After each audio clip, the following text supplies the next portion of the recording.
तो दोस्तों चलिए आज मैं आपको बताने वाला हूँ ITR-1।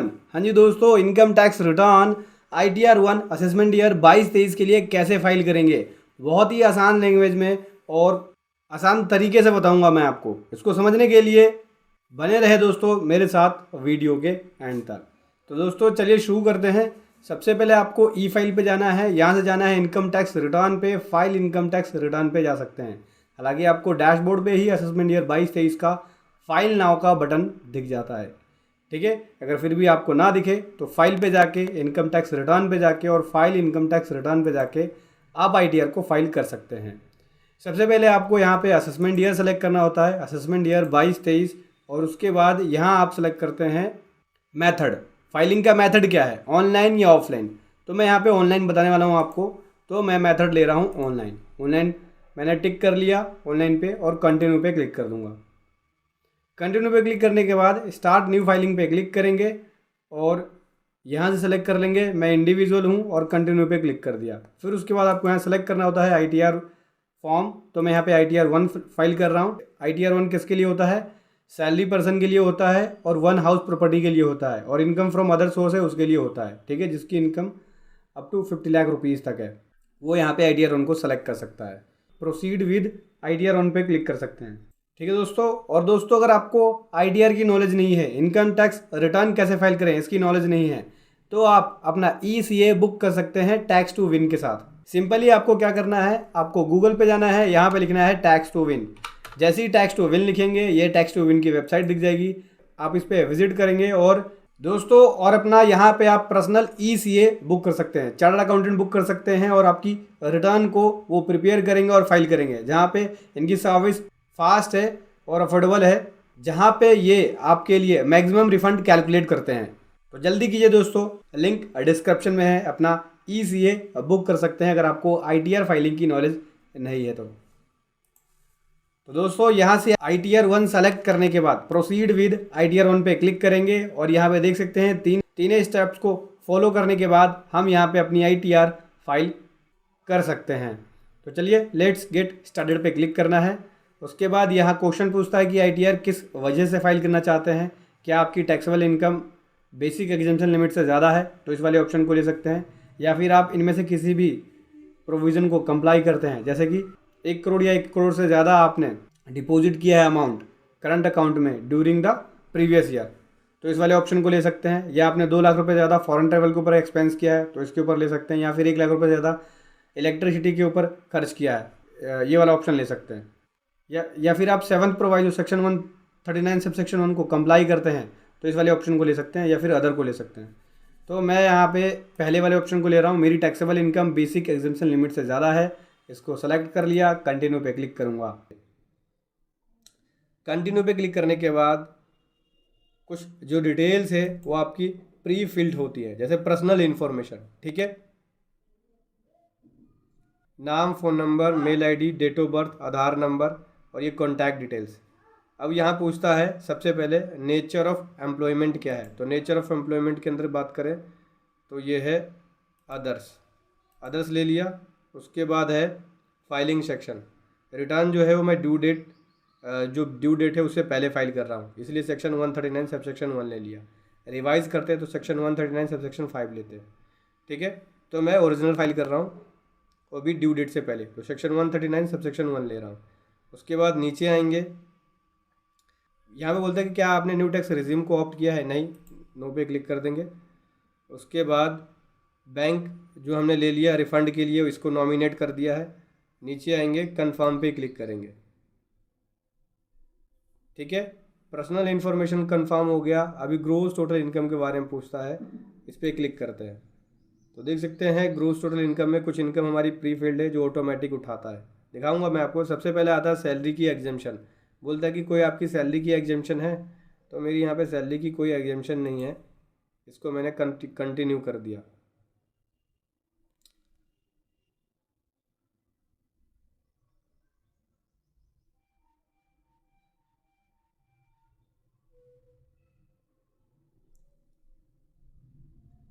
कंटिन्यू पे क्लिक करने के बाद इनकम फ्रॉम सैलरी आता है, इस पर एडिट पे क्लिक करेंगे। यहाँ पे हम अपनी सैलरी की डिटेल भरेंगे, जितनी हमारी इनकम सैलरी से है उसकी डिटेल को भरेंगे। जैसे कि ग्रोस सैलरी की बात करूँ तो यहाँ पे जो मेरी ग्रोस सैलरी है वो 1,10,000 रुपये है, वो आएगा यहाँ पे आएगा, यहाँ पे देख सकते हैं सेक्शन 17 का सब सेक्शन 1 के अंदर यहाँ पे मेरी ग्रोस सैलरी आएगी। तो ग्रोस सैलरी के बारे में बताएगा, ये नीचे वाली डिटेल जब भरेंगे तो उसको ऐड करके दिखाएगा। ठीक है, तो सबसे पहला आ गया ए वाला point, salary as per section 17 sub section 1, मतलब कि जो बेसिक सैलरी है आपकी उसकी डिटेल। तो बेसिक सैलरी मेरी यहाँ पे 1,10,000 रुपये है, 1,10,000 रुपये बेसिक सैलरी है, ये मैंने लिख दिया। ठीक है, अब इसमें से स्टैंडर्ड डिडक्शंस होता है जो कि मिल जाता है। स्टैंडर्ड डिडक्शन कितने का मिल जाता है? स्टैंडर्ड डिडक्शन जो है वो 50,000 का मिल जाता है। तो 60,000 रुपये मेरी जो है वो सैलरी से हो गई इनकम।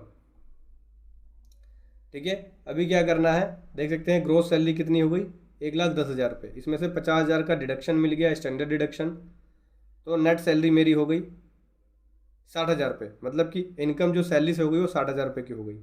अभी सेव वाले बटन पे क्लिक करूँगा,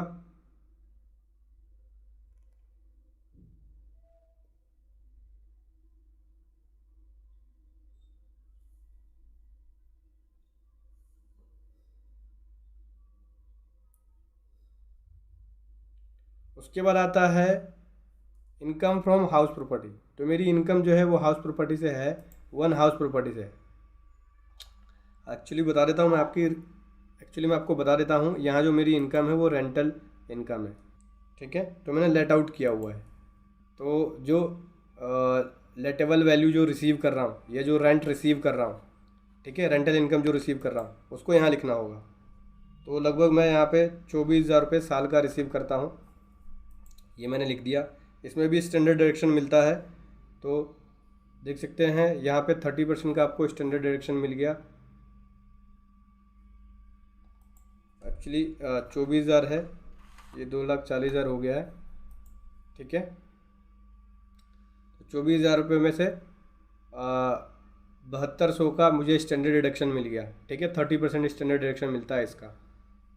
तो जो हाउस प्रॉपर्टी से इनकम हो गई वो 16,800 की हो गई है। ठीक है, अभी क्या करना है, ऐड वाले बटन पे क्लिक करेंगे, ये हमारी इनकम हो गई, इनकम फ्रॉम हाउस प्रॉपर्टी से।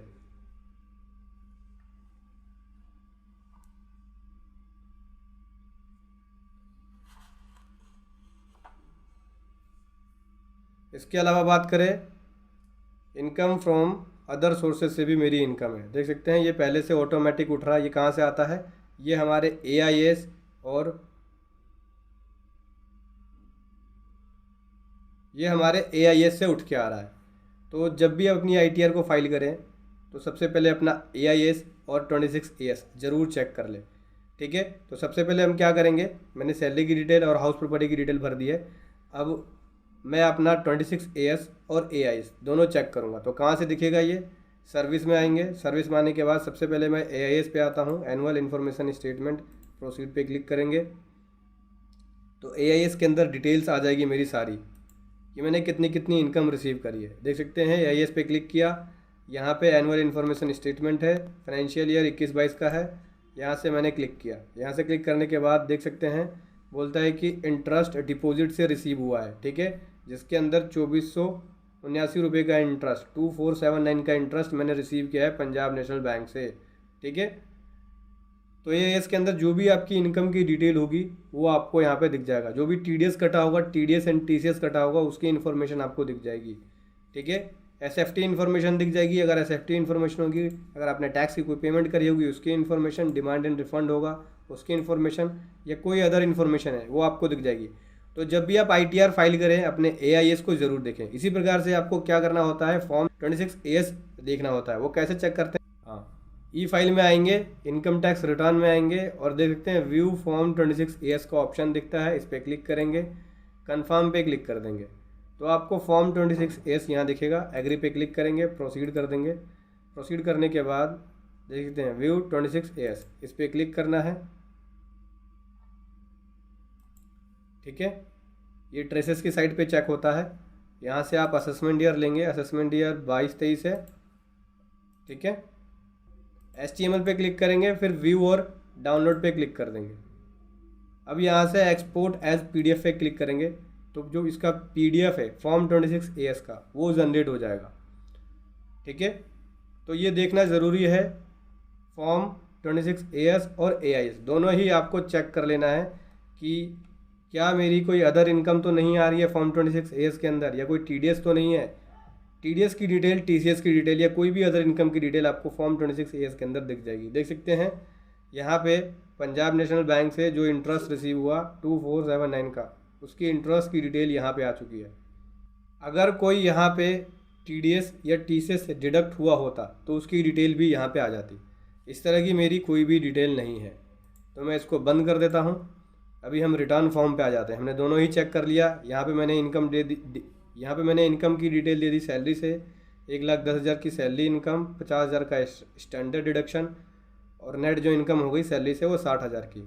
हाउस प्रॉपर्टी से जो रेंट रिसीव कर रहा हूँ 24,000 रुपये रिसीव कर रहा हूँ साल का, जिसके अंदर 30% का स्टैंडर्ड डिडक्शन 7200 मिल गया मुझे स्टैंडर्ड डिडक्शन। तो 16,800 जो रेंटल इनकम है वो रिसीव हुई है मेरी। अब इनकम फ्रॉम अदर सोर्स की बात करें तो जो अदर सोर्सेज से इनकम रिसीव हो रही है उसकी डिटेल जाती है।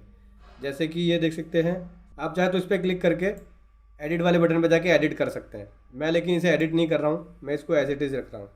इसके अलावा और कोई अदर इनकम है तो मैं ऐड कर सकता हूँ। तो ऐड अदर इनकम पे क्लिक करके इसके अलावा मेरी जो अदर इनकम है वो मैं ऐड कर देता हूँ। जैसे कि ये तो जो इंटरेस्ट था वो FDR के ऊपर था, ठीक है, जो मैंने FD डिपॉजिट करा रखा है 2479 का। अभी इसके अलावा जो मेरा इंटरेस्ट है ये देख सकते हैं, ये FDR के ऊपर है, जो बैंक में FDR है डिपॉजिट्स है उसके ऊपर है। इसके अलावा जो इनकम है उसकी डिटेल लेते हैं। तो सबसे पहले पूछता है कि क्या इंटरेस्ट सेविंग बैंक अकाउंट का कोई इंटरेस्ट है, यस पे क्लिक कर देते हैं। हाँ, सेविंग बैंक अकाउंट का इंटरेस्ट भी है मेरा इसके अंदर। तो ये कितना है, लगभग मेरा इसके अंदर जो इंटरेस्ट है सेविंग बैंक अकाउंट का वो 4500 रुपये का है। इंटरेस्ट जो है वो PPF से भी रिसीव हुआ है, ठीक है, प्रोविडेंट फंड से। तो कंट्रीब्यूशन प्रोविडेंट फंड अगर है तो उसकी डिटेल दे सकते हैं, उसका अगर आपको रिसीव हुआ है। तो मेरी यहाँ पे इनकम है PPF वाली, वो 1,000 रुपये की है। इसके अलावा और कोई अदर इनकम है, जैसे कि फैमिली पेंशन इनकम, कोई भी एनी अदर इनकम है तो उसकी डिटेल आप यहाँ पे दे सकते हैं। कोई डिविडेंड इनकम है उसकी डिटेल दे सकते हैं, यस करके आपको डिटेल भरनी होगी, ठीक है दोस्तों। इसके अलावा मेरी कोई और इनकम नहीं है। कंटिन्यू पे क्लिक कर दिया, अदर इनकम की डिटेल को फिल कर दिया है हमने। ये मेरी होगी total income from other source से, कितनी हो गई, वो हो गई, ये हो गया 7979 का। अभी क्या करना है, अगर कोई एग्जाम्प्ट इनकम है तो उसकी डिटेल दे सकते हैं, जैसे एग्रीकल्चर इनकम हो गया, ठीक है, या कोई भी अदर इनकम जो कि एग्जाम्प्ट है आपका इनकम टैक्स के अंदर, उसकी डिटेल दे सकते हैं। तो इस तरह की कोई भी डिटेल नहीं है मेरी। कन्फर्म पे क्लिक करूँगा। कन्फर्म पे क्लिक करने के बाद 2 स्टेप को हमने फॉलो कर लिया। तीसरा स्टेप है डिडक्शंस का। यहाँ हमें अपनी डिडक्शंस को देना होता है, ठीक है। अब डिडक्शंस के अंदर बात करते हैं कि कोई भी डोनेशन आपने पे किया है उसका कोई डिडक्शन है तो उसकी डिटेल दे सकते हैं। कोई भी आपने साइंटिफिक रिसर्च के लिए डोनेशन दिया है तो उसका डिडक्शन क्लेम कर सकते हैं। 80G का आपका कोई डिडक्शन है, 80GG का, तो उसका क्लेम कर सकते हैं। हाँ, अब यहाँ पे बोलता है कि अगर आपने ATC में इन्वेस्टमेंट करी है, ATC का कोई डिडक्शन है, जैसे कि आपने LIC लिया है, ठीक है, PF का डिडक्शन है, म्यूचुअल फंड का है, या ट्यूशन फ़ी पे करते हैं, या फिक्स डिपॉजिट है 5 ईयर वाली, कोई इंश्योरेंस प्रीमियम पे कर रहे हैं, तो उसका आप डिडक्शन ATC में ले सकते हैं। यस है, ATC का डिडक्शन है। तो ATC का डिडक्शन आपका कितना है, तो मेरा जो ATC का डिडक्शन है LIC, PPF fund, mutual fund, tuition fee, इन सब का मिला के टोटल डिडक्शन 19,000 का है। तो मैं यहाँ पे 19,000 ATC के अंदर लिख दिया मैंने। ATC के अंदर डिडक्शन जो है, ATC के अंदर 1.5 लाख तक का आप डिडक्शन ले सकते हैं, ठीक है, 1.5 लाख तक इसके अंदर अलाउ है। इसके अलावा 80CC के अंदर आपने कंट्रीब्यूशन किया पेंशन स्कीम के अंदर सेंट्रल गवर्नमेंट का, तो उसकी डिटेल दे के आप उसका डिडक्शन ले सकते हैं।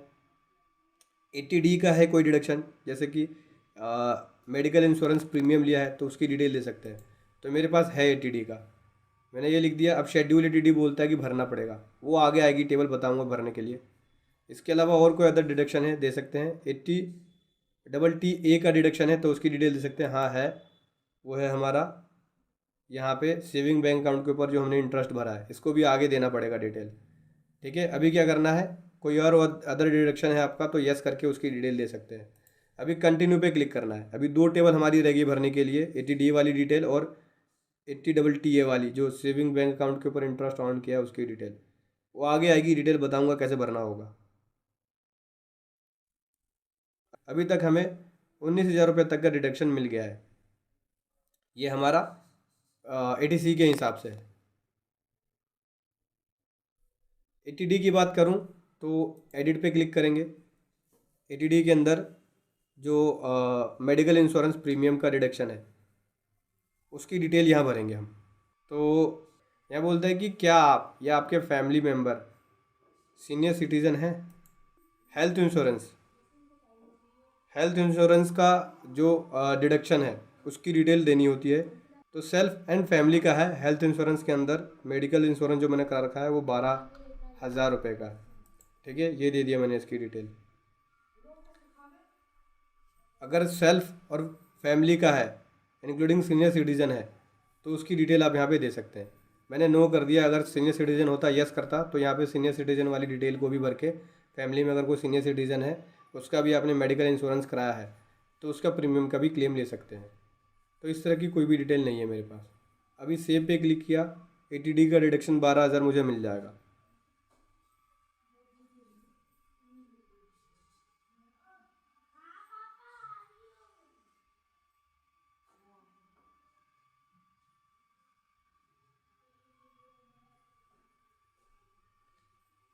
इसके अलावा जो है वो इसके अंदर है 80TTA का डिडक्शन है। ठीक है, ऐड पे क्लिक करेंगे। 80TTA के अंदर किसका डिडक्शन है, इंटरेस्ट का है। जो सेविंग बैंक अकाउंट के ऊपर इंटरेस्ट अर्न कर रहा हूँ उसका डिडक्शन मिल जाता है हमें 4500 रुपये का। तो वो हम लिख सकते हैं यहाँ पे, उसका डिडक्शन हमें मिल जाता है। तो कितना है दोस्तों, इंटरेस्ट जो सेविंग बैंक अकाउंट के ऊपर अर्न कर रहे हैं वो 4500 रुपये। तो 4500 रुपये का डिडक्शन हमें यहाँ मिल जाएगा। क्या करना है, ऐड पे क्लिक करना है। ध्यान रखना, सेविंग बैंक अकाउंट का जो इंटरेस्ट है वो आपको अदर इनकम में दिखाना होगा, जैसे कि मैंने पहले ही दिखा दिया है। ठीक है दोस्तों, अभी क्या करना है, डिडक्शन ले लिया हमने सभी, कंफर्म पे क्लिक कर देंगे। जो टोटल डिडक्शन है वो 35,500 का है जो मुझे मिल चुका है। ठीक है, ये देख सकते हैं 35,500 का डिडक्शन। टैक्सेबल इनकम मेरी ये हो गई। अभी डिडक्शन इसमें से लेस होने के बाद जो नेट टोटल इनकम है वो निकल के आएगी। दोस्तों यहाँ पे आता है टैक्स पेड इन्फॉर्मेशन में जो हमने टैक्स पे किया है उसकी डिटेल आती है। जैसे अगर आपने TDS भी आपका कटा है तो वो भी टैक्स पेड माना जाता है। TDS या TCS कुछ भी कटा है, या आपने एडवांस टैक्स पे किया है या सेल्फ असेसमेंट टैक्स पे किया है तो टैक्स पेड के अंदर उसकी डिटेल आएगी। ठीक है, उसके बाद टोटल टैक्स लाइबिलिटी के अंदर आपका पता चलेगा कि डिडक्शन लेस होने के बाद कितनी टोटल टैक्स लाइबिलिटी बनी है, क्या मुझे टैक्स पे करना है या नहीं करना है। इस पर क्लिक करेंगे और इसके अंदर डिटेल आ जाएगी। देख सकते हैं ये मेरी इनकम आ गई टोटल, इसमें ये डिडक्शन लेस हो गया। नेट जो नेट टोटल इनकम होगी वो ये हो गई 49,280 की। नीचे स्क्रॉल करेंगे, नीचे स्क्रॉल करने के बाद यहाँ देख सकते हैं इंटरेस्ट या लेट फी कुछ भी नहीं बना, ना ही मेरा कोई टैक्स बना है ना इंटरेस्ट बना है। कंफर्म पे क्लिक कर देंगे। ठीक है, हमारी ITR 1 कंप्लीट हो गई है, फाइलिंग के लिए रेडी है। अभी क्या करना है, प्रोसीड पे क्लिक करना है। प्रोसीड पे क्लिक करने के बाद आपको क्या करना है, प्रीव्यू रिटर्न पे क्लिक करेंगे। यहाँ से हमें रिटर्न का प्रीव्यू दिख जाएगा जो हमने फाइल किया है, जो हमने डिटेल भरी है। ठीक है, SSC का नाम, फादर नेम आ गया। ठीक है, उसके बाद क्या करना है, सबसे पहले यहाँ टिक करना है। टिक करने के बाद प्रोसीड टू प्रीव्यू पे क्लिक करेंगे। रिटर्न का जो फॉर्म है वो आ जाएगा, जो इनकम टैक्स डिपार्टमेंट के हिसाब से जो फॉर्म का फॉर्मेट है। देख सकते हैं इस प्रकार से फॉर्म आ गई हमारी ITR का फॉर्मेट, असेसमेंट ईयर 22-23 की। ये बेसिक डिटेल, उसके बाद नीचे हमारी इनकम की डिटेल, सैलरी से, अदर सोर्स से इनकम और डिडक्शंस की डिटेल्स है। टैक्स पे जो कि हमने किया है और जो हमारा पेबल बना है उसकी डिटेल।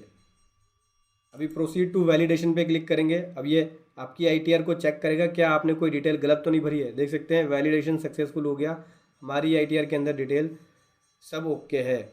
इसको हम सबमिट कर सकते हैं। अभी क्या करना है, प्रोसीड टू वेरिफिकेशन पे जाना है। अभी आपका वेरिफिकेशन होगा, ई वेरीफाई नाउ पे क्लिक करके आप रिटर्न को वेरीफाई कर सकते हैं OTP का यूज़ करके। ठीक है, आधार कार्ड से फ़ोन नंबर लिंक है तो उस पर OTP आएगा, उसके ज़रिए कर सकते हैं। डीमेट अकाउंट के ज़रिए कर सकते हैं, बैंक अकाउंट के ज़रिए आप ई वेरीफाई कर सकते हैं। अभी कंटिन्यू पे क्लिक करेंगे, दिखाता हूँ मैं आपको।